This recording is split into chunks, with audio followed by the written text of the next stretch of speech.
And we have a clarifying card from the romance angels.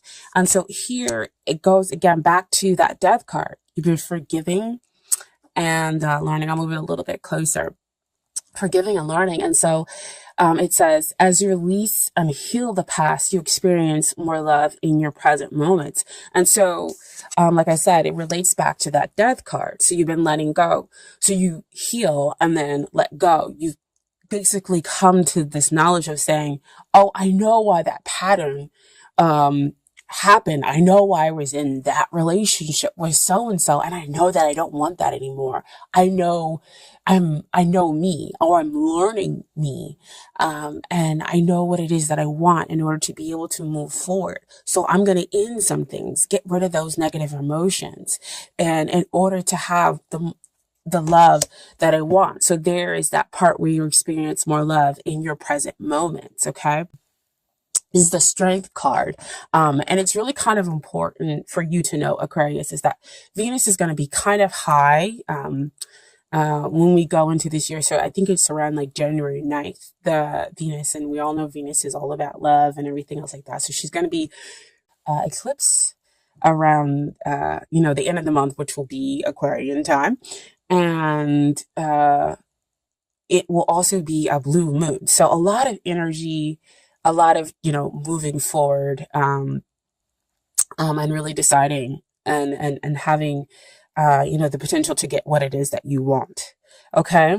And so what you have emerging, if it hasn't, of course, already emerged.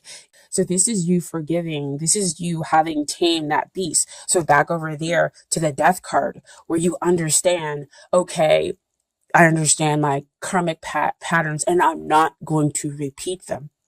I understand, this bad relationship and I'm not going to repeat it in the new relationship or in this connection that you have with someone. You've basically tamed that beast. And so you're coming from this incredibly loving place where it's not like an assertive like taming. This is a very gentle, very loving, kind, place where you're taming the beast within inside. So you're trusting, yourself to love not only yourself but also the other person. So you're breeding more cooperation in the relationship, and so there is kind of like an expansion between the two of you, a grounding, an opening up of love between the two of you. And so you start to kind of develop this just gentle strength within yourself and allow yourself to kind of be this, I'm getting the person's rock and the rock of the relationship, emotionally, actually just kind of like everything, because you come from such a pure place, the other person kind of responds. And I don't know about you guys, but I've been seeing a lot of 13s and 8s everywhere. 13, it can be one of those like master numbers where you're not going to break it down. And so you just kind of keep it together, or it could be that changing of cycle, or you could break it down to with 1, with the new beginning, and 3, and taking that action and working with the divine. But I also pulled a clarifier. Sorry about that side note. But I also pulled a clarifier for the strength card. And what I have here is love yourself first. Your self-respect makes you more romantically attractive. So see, again, back what I was talking about before, is that you figure out a way to kind of balance that energy. You've healed all that stuff in the past. You let go of negative emotions that didn't serve you, because you found out a way how to love yourself.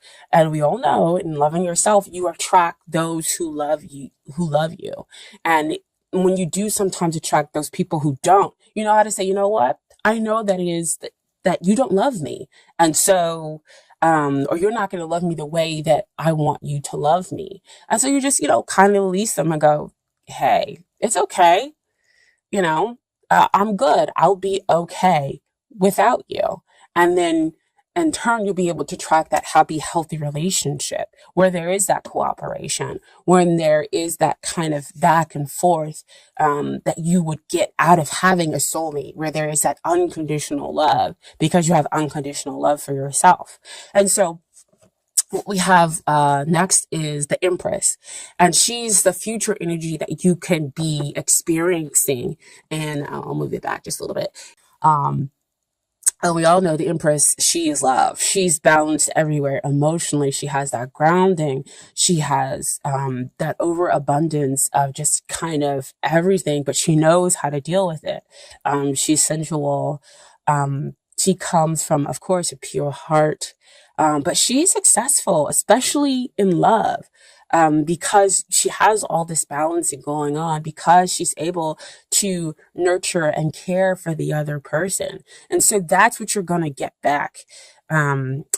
In this relationship is kind of, you give out this nurturing vibe that started over here with that strength card. And so you'll have that success that you wanted in love, and you'll be able to have your heart open and not be worrying about, well, I'm being a little too vulnerable. I can't be vulnerable like that, because we Aquarians can sometimes be like, I'm not going to let you see my emotions, because then you might do something to hurt me, and then I'm going to have to cut you. Okay.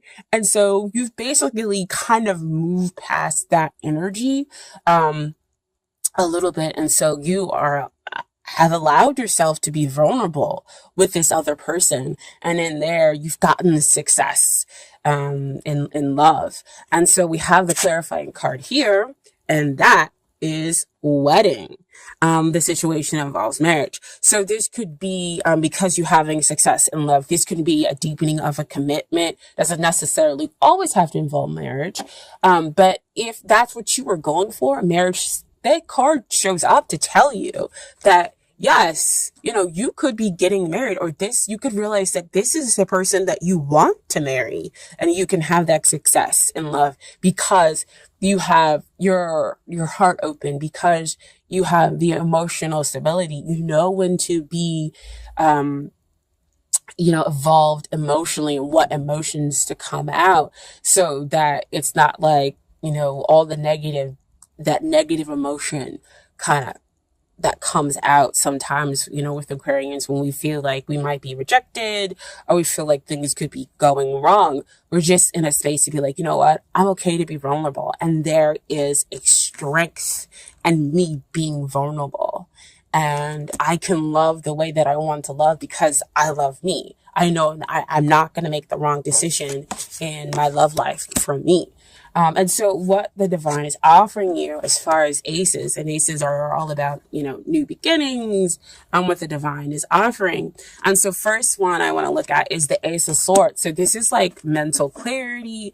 This is success that we're talking back over there with the Empress. But this, has come after much adversity. This is come after, cutting away and getting rid of stuff that, just wasn't for you, which again goes back to that death card energy, back to that forgiving and learning.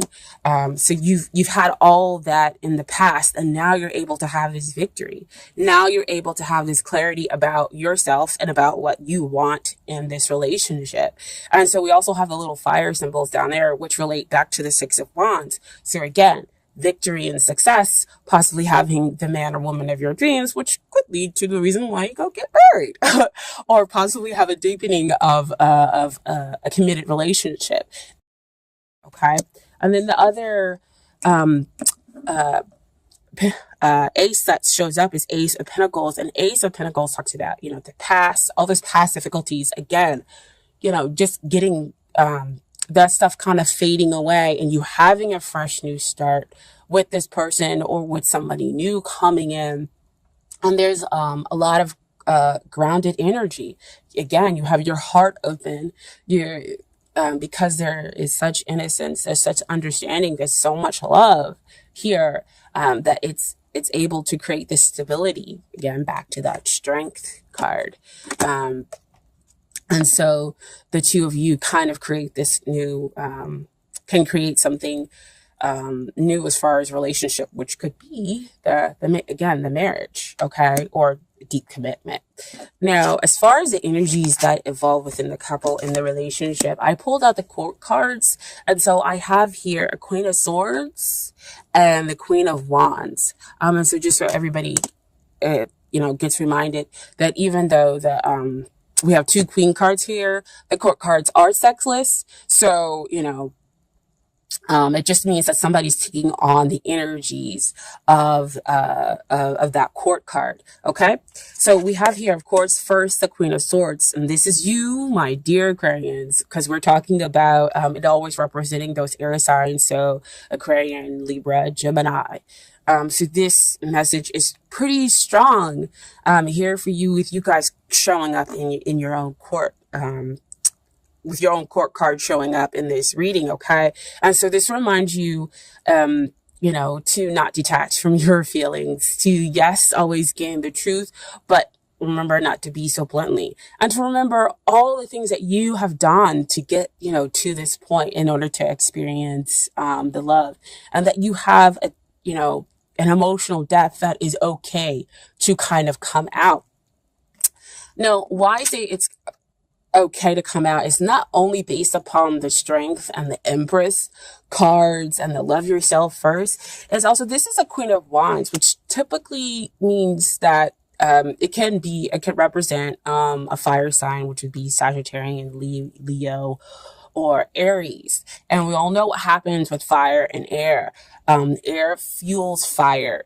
Air likes that level of freedom, and so does fire. And so even though the two of you might not be of the same element, you get each other, you completely complement each other, and as an air sign, you're able to allow that fire sign to go higher, because again, they are going to be hard to pigeonhole if they're taking on this fire sign energy.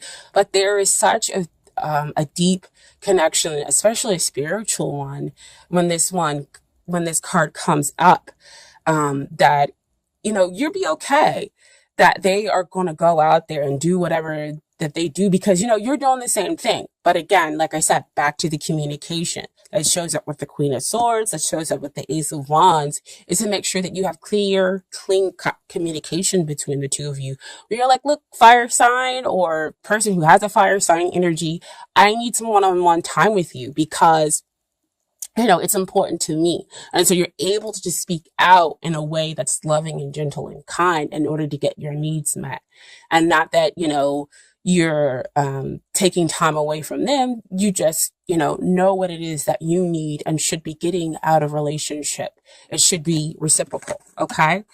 And so again, the person could just be, they could be those signs, or they could just be taking on that energy